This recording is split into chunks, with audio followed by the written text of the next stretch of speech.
que Callan, pardon, est au stand.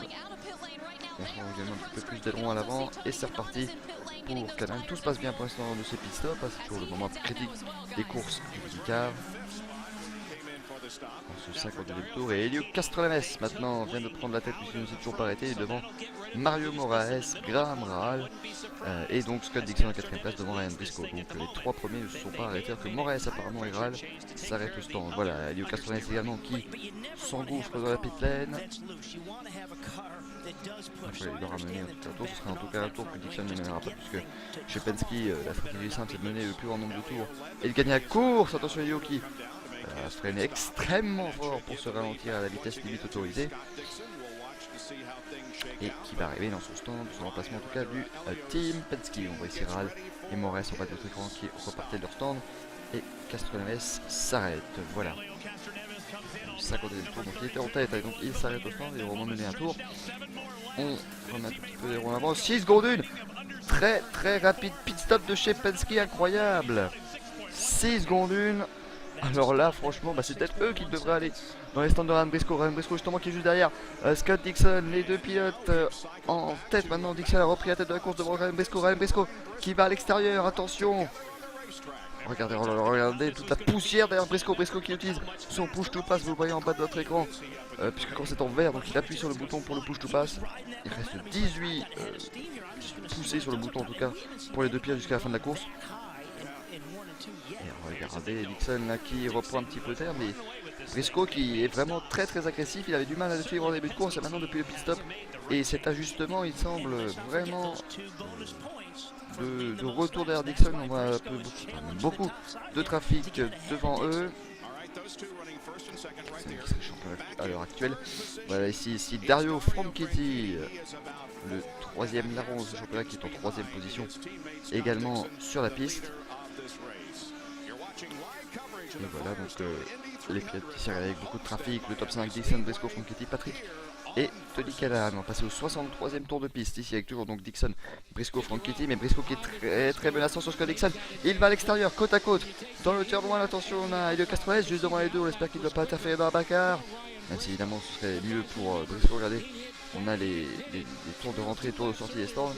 Briscoe qui a eu un tour de sortie exceptionnel, mais un tour de rentrée très lent, mais pourtant il se retrouve devant Dixon là dans le turn 3. Et apparemment on va avoir un nouveau leader en revenant sur la ligne de départ et d'arrivée. Oui c'est fait, voilà, Briscoe qui s'empare de la tête et s'offre donc son premier tour mené de l'après-midi. C'est très important pour lui évidemment de mener le plus grand nombre de tours possible. Alors est-ce que Castroneves a un petit peu bloqué Dixon? On l'a aidé en tout cas. Ryan Briscoe a dépassé le néo-zélandais. On est en caméra embarquée avec le champion 2003 et 2008. Regardez, donc Dixon qui reste quand même pas loin derrière Briscoe qui va toujours tenter. Vous connaissez Sarah Fisher qui est au stand. Remarquez que tout est en rose chez elle, évidemment c'est pour la lutte contre le cancer du sein. Regardez ici les pneus également avec les côtés roses sur les pneus, une initiative de Firestone pour l'écurie de Sarah Fisher. Tous les officiels de IndyCar sont également en rose, vous avez pu apercevoir avec Alan Sir Junior en rose au début de la vidéo. Attention, c'était très chaud entre Dixon et Briscoe. Dixon qui a été apparemment gêné par Ed Carpenter, là, Ed Carpenter qui était parti 4ème et qui est pourtant à un tour maintenant. Briscoe encore 16 poussé 15 poussé maintenant sur le bouton contre 18 à Scott Dixon. Ça pourrait être important si on a une course côte à côte jusqu'à l'arrivée comme en 2006. Alors maintenant ce qui serait bien Castroneves, ce serait de laisser passer Briscoe alors qu'il s'entraîne pour que Briscoe prenne le large.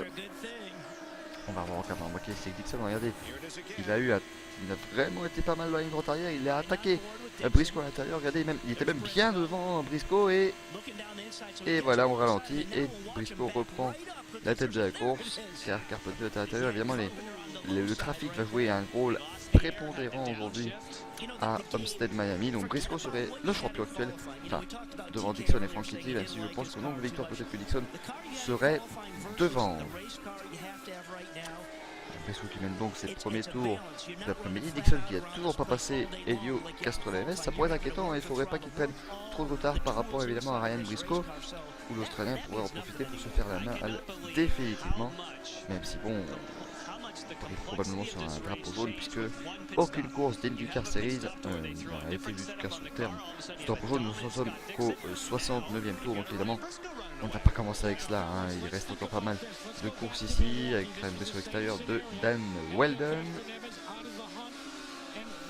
Voilà, vraiment une bête passée, voilà c'est fait pour le pilote Jim Penske, cette course d'Homestead Miami qui n'est pas roulée en nocturne, hein. C'est la première fois depuis 2006 que cette course se déroule le jour, puisque 2007 et 2008 donc c'était une course de nuit, la première course de la saison, c'est la excusez-moi, c'est la première fois de l'histoire de ce circuit qui n'ouvre pas la saison excusez-moi, d'IndyCar Series, mais cette fois-ci évidemment qu'il l'a conclu. Donc là on est à quasi 202 miles à l'heure de moyenne sur ce début de course, donc un début de course très rapide avec une interview de Ricky Davis. Qu'avez-vous pensé de ce dernier stop en tant que co-chief? C'était pas mal, on a eu un stop bien propre. Et apparemment Briscoe est pas mal devant là. Est-ce que Dixon dit quelque chose sur la radio? Il n'a rien dit sur la radio, il conduit simplement.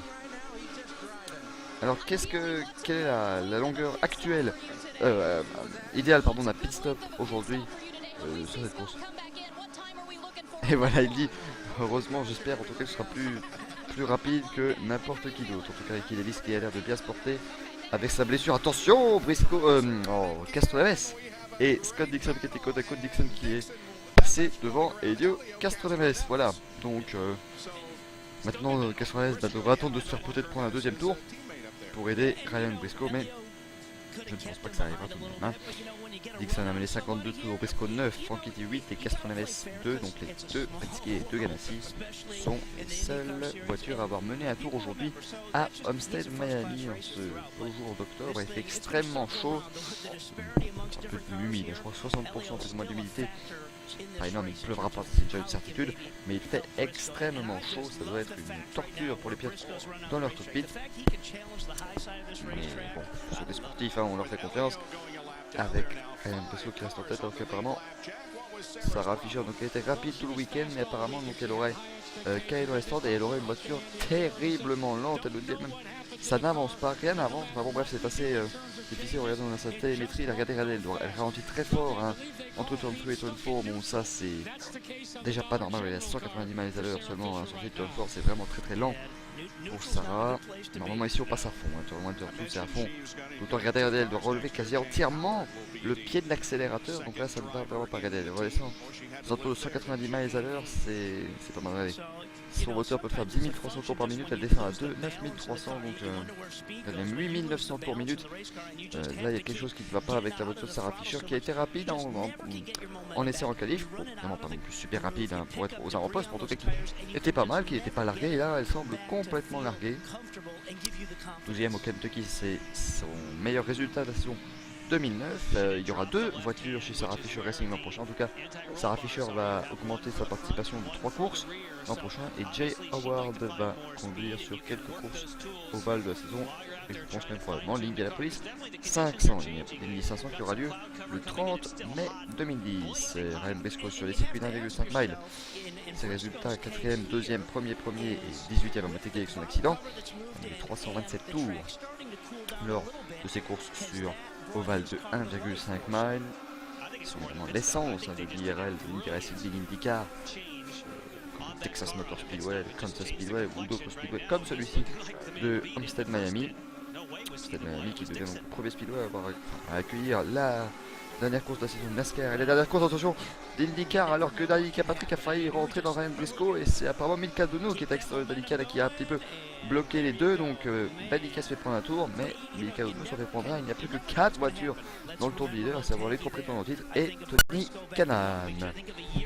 Mais je crois que Kanaan est juste devant Briscoe, donc à mon avis il va pas tarder à être un tour et on aurait donc, ouais, regardez, il est juste là Kanaan, donc à mon avis on va voir seulement les 3 prétendants au titre en tête, comme en 2006, mais cette fois-ci c'était 4.